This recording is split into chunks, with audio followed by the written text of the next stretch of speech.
കേരളത്തിൻ്റെ കാർഷിക ഭൂപടത്തിൽ സവിശേഷമായ ഒരു സ്ഥാനമാണ് കഞ്ഞിക്കുഴിക്കുള്ളത്.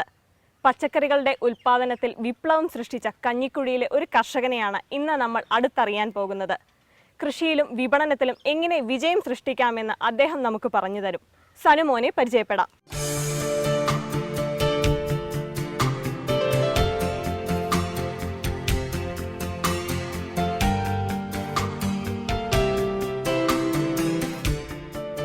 പതിനാല് വർഷമായി കൃഷി മാത്രമാണ് സാനുവിൻ്റെ ജീവിതം. നെല്ല്, പച്ചക്കറി, വാഴ, മത്സ്യം, കോഴി, താറാവ്, മുയൽ, പശു അങ്ങനെ സാനുമോൻ കൈവയ്ക്കാത്ത മേഖലകളില്ല. കൃഷിയിലെ ഈ വൈവിധ്യവൽക്കരണമാണ് കർഷകന്റെ അതിജീവനത്തിന് അത്യാവശ്യമെന്ന് സാനുമോന് നന്നായി അറിയാം. ഇപ്പോൾ കുളത്തിൻ്റെ മത്സ്യത്തിൻ്റെ എന്ന് വെച്ചാൽ നമ്മൾ ആ കുളത്തിലെ ബോർവെൽ വെള്ളമല്ല, ആ കുളത്തിലെ വെള്ളമാണ് നമ്മൾ കൃഷിക്കായി നമ്മൾ ജലസേചനം ചെയ്യുന്നത്. അപ്പോൾ അതുകൊണ്ട് ഒത്തിരി ഓക്സിജൻ്റെ അളവ് കൂടുതലാണ് വെള്ളത്തിൽ. മത്സ്യത്തിനും നല്ലതാണ്. അതുപോലെ തന്നെ ആ ലവണങ്ങൾ കൂടുതലുള്ള കാരണം ആ വെള്ളം ഉപയോഗിച്ചുകൊണ്ട് നമുക്ക് കൃഷിയിലെ ഉൽപ്പാദനം കൂട്ടാൻ കഴിയുന്നുണ്ട്. അപ്പോൾ ഒന്നിനൊന്ന് പരസ്പര പൂർവ്വമായിട്ട് നമുക്ക് കൺട്രോൾ ചെയ്ത് പോകാൻ പറ്റുന്നുണ്ട്. ഉപജീവനത്തിന് വേണ്ടി കൃഷി ചെയ്യുമ്പോൾ വിപണിയെ പറ്റിയുള്ള ചിന്ത എപ്പോഴും ഉണ്ടാകണം. പച്ചക്കറികളിൽ ചീരയ്ക്ക് പ്രാധാന്യം നൽകുന്നത് അതുകൊണ്ടാണ്. എല്ലാ സമയത്തും ചീര വാങ്ങാൻ ആളുണ്ട്. നട്ട് ഒരു മാസത്തിനകം വിളവെടുക്കാം, എല്ലാ കാലത്തും കൃഷി ചെയ്യാം തുടങ്ങിയ ഘടകങ്ങളാണ് ആകർഷകമായിട്ടുള്ളത്. റിലേ കൃഷിയുടെ ചെറിയ പതിപ്പും സാനുമോൻ പരീക്ഷിക്കുന്നുണ്ട്. ചീരയ്ക്കൊപ്പം വരമ്പിന്റെ വശങ്ങളിൽ വെണ്ടയും പയറും വെള്ളരിയും ഒക്കെ നടും. ചെലവ് ചുരുക്കാനും ആദായം വർദ്ധിപ്പിക്കാനും റിലേ സഹായിക്കുന്നു. ഒരുമിച്ച് വരുമ്പോഴത്തേക്കും നമ്മൾ ഒരു തടത്തിൽ തന്നെ നമുക്ക് 2 വിളവ് കിട്ടുകയാണ്. ഇപ്പം അതായത് നമ്മൾ ചീര പറിക്കുമ്പോൾ തന്നെ നമ്മുടെ പണിക്കൂലി, ഇത് മൊത്തത്തിൽ വരുന്ന വളയിടലും എല്ലാം വരുന്ന പണിക്കൂലി നമ്മൾ ആ ചീരയുടെ വിളവിൽ നിന്ന് നമുക്ക് ബാലൻസ് തന്നെ മിച്ചം പിടിക്കാൻ നമുക്ക് പറ്റും. അപ്പോൾ പിന്നെയുള്ളത് നമ്മുടെ അധ്വാനത്തിൻ്റെതും അല്ലെങ്കിൽ അതിന് പ്രോഫിറ്റായിട്ട് തന്നെ നമുക്ക് കിട്ടും. കണികാ ജലസേചനം ഉൾപ്പെടെയുള്ള കൃത്യതാ രീതി പറമ്പിലെ 50 സെന്റ് സ്ഥലത്ത് ചെയ്യുന്നു. വരമ്പെടുത്ത് അടിവളമിട്ട് മൾച്ചിങ് ഷീറ്റ് പുതച്ചാണ് ഇവിടെ കൃഷി. ഷീറ്റിൽ തുളയിട്ട് ചെടി നടും. ഇവിടെ വളവും വെള്ളത്തോടൊപ്പം തുള്ളി തന്നെയായി നൽകും. ചെടിക്കെന്ന് വെച്ചാൽ നമ്മൾ കള വളരാത്ത കാരണം മാക്സിമം വളം ചെടിക്ക് വലിച്ചെടുക്കാൻ പറ്റുന്നുണ്ട്. പിന്നെ ആവശ്യത്തിനുള്ള വെള്ളം ആ തണുവ് നിലനിർത്തി ഷീറ്റ് പുതപ്പിച്ചിരിക്കുന്ന കാരണം തണുവ് ഒരിക്കലും വിടത്തില്ല. എന്നാൽ ഇതോടൊപ്പം സാനുവിൻ്റെതായ പരീക്ഷണവുമുണ്ട് മറ്റൊരു ഭാഗത്ത്.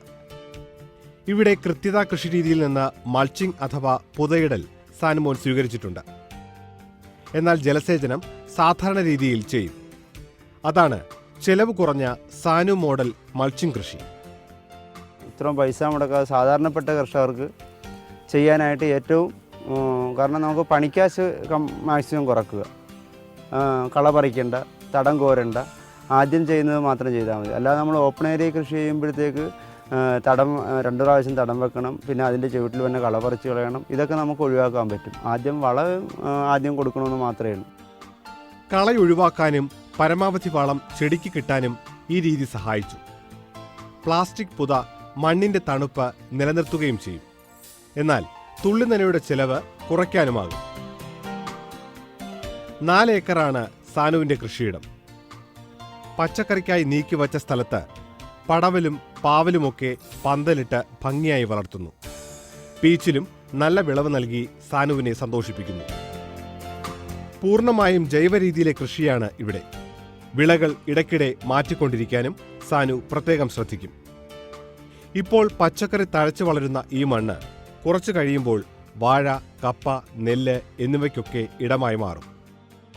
അതുകൊണ്ടുള്ള മെച്ചമെന്ന് വെച്ച് കഴിഞ്ഞാൽ നമ്മുടെ ഈ പാടത്ത് നമ്മൾ ഈ വയലിൽ കൃഷി ചെയ്യുമ്പോഴത്തേക്ക് നമ്മുടെ മണ്ണ് ഈ പല കൃഷി ചെയ്യുന്നതുകൊണ്ട് ഒരു 2-3 വർഷത്തിൽ ഒരു 4-5 തവണയെങ്കിലും പറമ്പ് നന്നായിട്ട് ഇളകുന്നുണ്ട്.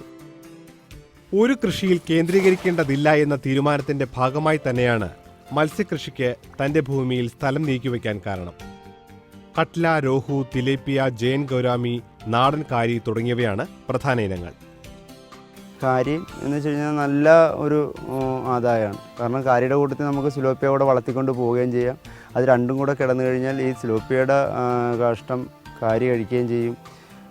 അത് ഈ സ്ലോപ്പ് നന്നായിട്ട് കിടന്ന് ഓടുന്ന കാരണം ഓക്സിജൻ്റെ അളവ് വെള്ളത്തിൽ കൂടുകയും ചെയ്യും. അപ്പോൾ അത് രണ്ടും കൂടെ വളർത്തുന്നതുകൊണ്ട് എൻ്റെ അനുഭവത്തിൽ വളരെ നല്ലതാണെന്നുള്ളതാണ് എനിക്ക് പറയാനുള്ളത്. വെള്ളത്തിന്റെ pH മൂല്യം നോക്കിയാണ് മത്സ്യകൃഷി ആരംഭിക്കുക. കുളം വൃത്തിയാക്കി കുമ്മായം വിതറും.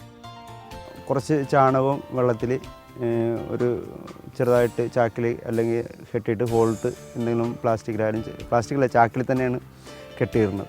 ഇടയ്ക്കിടയ്ക്ക് മാസത്തിലൊരിക്കൽ കുറേശ്ശെ ചാണാൻ വെള്ളത്തിട്ട് കൊടുക്കാറുണ്ട്. അത് വെള്ളത്തിൻ്റെ ഈ ലവണങ്ങളെ മത്സ്യങ്ങൾക്ക് കഴിക്കാനുള്ള ഇതുണ്ടാക്കുകയും ചെയ്യും. പിന്നെ കൂടുതലായിട്ട് വെള്ളം ഒരു വളർച്ചയെ ത്വരിതപ്പെടുത്തുകയും ചെയ്യും.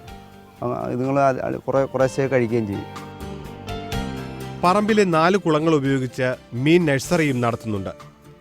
വിശ്വാസ്യത ഉറപ്പാക്കി കഴിഞ്ഞാൽ മീൻ കുഞ്ഞുങ്ങളുടെ വിൽപ്പന ലാഭകരമാണെന്നാണ് അനുഭവം. നഴ്സറി ആദായമുള്ളത് കാരണം എന്ന് വെച്ച് കഴിഞ്ഞാൽ നമുക്ക് മത്സ്യക്കുഞ്ഞുങ്ങളെ കൊടുക്കുന്നതുകൊണ്ട് ഏറ്റവും കൂടുതൽ കൊടുക്കണമെന്ന് വെച്ചാൽ സിലോപ്പിയാണ് നമ്മൾ കൊടുക്കുന്നത്. ആ സിലോപ്പിയ കൊടുക്കുന്നതുകൊണ്ട് നമുക്ക് അത് ഇങ്ങനെ നിരന്തരം കുളം മാറ്റിയിടുന്ന കാരണം ഒത്തിരി കുഞ്ഞുങ്ങളെ നമുക്ക് ഓരോ സീസണിൽ പിടിച്ചു കൊടുക്കാൻ പറ്റുന്നുണ്ട്. ഇപ്പോഴും ഒരു 3000 കുഞ്ഞുങ്ങൾ ഇപ്പോൾ കൊടുക്കാറായത് ഇപ്പോൾ നമുക്ക് കൊണ്ടുവിടും. 4 പശുക്കളാണ് ഇവിടെയുള്ളത്. വീട്ടിലേക്കും വിൽക്കാനും പാൽ തരുന്നത് കൂടാതെ ചാണകം നൽകി കൃഷിയെയും ഇവ സഹായിക്കുന്നു. സൊസൈറ്റിയിലാണ് പാൽ കൊടുക്കുന്നത്. ഞാൻ വളവും എല്ലാം കൂടെ പ്രയോജനപ്പെടുത്തുന്ന കാരണം ഇപ്പം നമ്മൾ വൈക്കോലൊന്നും പുറത്തുനിന്ന് വാങ്ങിക്കേണ്ട, നമ്മുടെ നെൽകൃഷിയിൽ നിന്ന് തന്നെ വൈക്കോലെടുക്കുന്നു, പിന്നെ പുല്ല് വെച്ച് പിടിപ്പിക്കുന്നു. അതുകൊണ്ട് നമുക്ക് എല്ലാം കൊണ്ടും വളമായിട്ട് എല്ലാം ഉപയോഗിക്കുന്ന കാരണം നമുക്ക് കൺട്രോൾ ചെയ്ത് പോകാൻ പറ്റുന്നുണ്ട്. കൂട്ടിലെ മുയലുകൾ അധിക വരുമാനം കൊണ്ടുവരും. പരിപാലനത്തിന് പ്രത്യേകിച്ച് സമയം കളയേണ്ട കാര്യമില്ല. താറാവുകളും കോഴികളും പറമ്പിലെ അവശിഷ്ടങ്ങൾ കൊത്തിപ്പെറുക്കി വളർന്നുകൊള്ളും. വെറ്റിലയും വളർത്തുന്നുണ്ട് തൊടിയിൽ. സാനുമോനെ പോലുള്ള പച്ചക്കറി കർഷകർക്ക് പലപ്പോഴും വെല്ലുവിളിയാകാറുള്ളത് വിപണനമാണ്. കൃഷിഭവൻ സംഘടിപ്പിക്കുന്ന കർഷകരുടെ ക്ലസ്റ്ററും വഴിയോര പച്ചക്കറി കടയുമാണ് ഈ പ്രശ്നം ഇവിടെ പരിഹരിക്കുന്നത്. കർഷകരുടെ കയ്യിൽ നിന്ന് പച്ചക്കറി സംഭരിക്കുമ്പോൾ അന്ന് തന്നെ അവർക്ക് വില കൊടുക്കുന്നതിനായിട്ടൊരു റിവോൾവിംഗ് ഫണ്ടും നമുക്ക് കൃഷി വകുപ്പിൽ നിന്ന് അനുവദിച്ചിട്ടുണ്ട്. അപ്പം കർഷകരിൽ നിന്ന് അന്ന് തന്നെ വില കൊടുത്ത് പച്ചക്കറി വാങ്ങിയിട്ട് ഇത് വിറ്റ് കഴിഞ്ഞിട്ട് ആ കാശ് നമ്മൾ തിരിച്ച് വീണ്ടും റിവോൾവിംഗ് ഫണ്ടിലേക്ക് വന്നാൽ മതി. അപ്പോൾ ഇടയ്ക്ക് കർഷകർക്ക് അന്ന് തന്നെ കാശ് കിട്ടും. ഇത് നമ്മളൊരു 3-4 ദിവസം കൊണ്ട് നമുക്ക് പച്ചക്കറി വിറ്റ് തീർത്താൽ മതി. വകുപ്പിന്റെ സഹായമായ 25,000 രൂപയാണ് ഈ കടയുടെ മൂലധനം. ജൈവ പച്ചക്കറികൾ ഉപഭോക്താക്കൾക്ക് നേരിട്ട് വാങ്ങാൻ ഈ കട സഹായകമാണ്. ഇവിടുത്തെ വിൽപ്പനയ്ക്ക് ശേഷം ബാക്കിയുള്ളത് മറ്റു കടകളിലും നൽകും. മാർക്കറ്റിങ്ങിന് വേണ്ടി ഇടത്തട്ടുകാരെ ഒഴിവാക്കുക എന്നുള്ളതാണ് നമ്മുടെ ലക്ഷ്യം. ഇടത്തട്ടുകാരെ ഒഴിവാക്കിയിട്ട് കർഷകർ തന്നെ നേരിട്ട് പച്ചക്കറി സംഭരിച്ച് ആ കർഷകർ തന്നെ നേരിട്ട് വിൽക്കുന്നു. അപ്പം ഗുണഭോക്താവ് വാങ്ങുന്ന അതേ വില തന്നെ കൃഷി ചെയ്യുന്ന കർഷകന് ഇവിടെ ലഭിക്കുന്നുണ്ട്. ഇടത്തട്ടുകാരെ നമ്മൾ ഒഴിവാക്കിയിരിക്കുകയാണ് ഈ മാർക്കറ്റിംഗ് സംവിധാനത്തിലൂടെ. കേരളം അറിയുന്ന കൃഷിയാണ് കഞ്ഞിക്കുഴി മോഡൽ. കഞ്ഞിക്കുഴിയിൽ തന്നെയുള്ള മോഡലാണ് സാനുമോൻ. വിവിധ കൃഷികളെ ഒന്നിച്ചു കൊണ്ടുപോവുകയും വിപണനത്തിനായുള്ള കൂട്ടായ്മയിൽ പങ്കാളിയാവുകയും ചെയ്താൽ വിജയം ഉറപ്പിക്കാമെന്ന് പഠിപ്പിക്കുന്ന മോഡൽ. സാനുമോനോടുള്ള സംശയങ്ങൾ നേരിട്ട് ചോദിക്കാം. വിലാസം ശ്രദ്ധിക്കുക. Sanumon, Papparambil, Mayithara PO, Cherthala, Alappuzha. Phone number 9961575956. Number ഒരിക്കൽ കൂടി 9961575956. നാട്ടുപച്ചയുടെ ഇന്നത്തെ അധ്യായം ഇവിടെ അവസാനിക്കുന്നു. നാട്ടുപച്ചയുടെ മുൻപുള്ള എപ്പിസോഡുകൾ manorama.news.com-ലും യൂട്യൂബിലും ലഭ്യമാണ്. നാട്ടുപച്ചയെക്കുറിച്ചുള്ള പ്രേക്ഷകരുടെ വിലയേറിയ അഭിപ്രായങ്ങൾ അറിയാൻ ഞങ്ങൾക്ക് താല്പര്യമുണ്ട്. അഭിപ്രായങ്ങൾ അറിയിക്കേണ്ട വിലാസം: the producer, Nattupacha, Manorama news, Aroor, Alappuzha.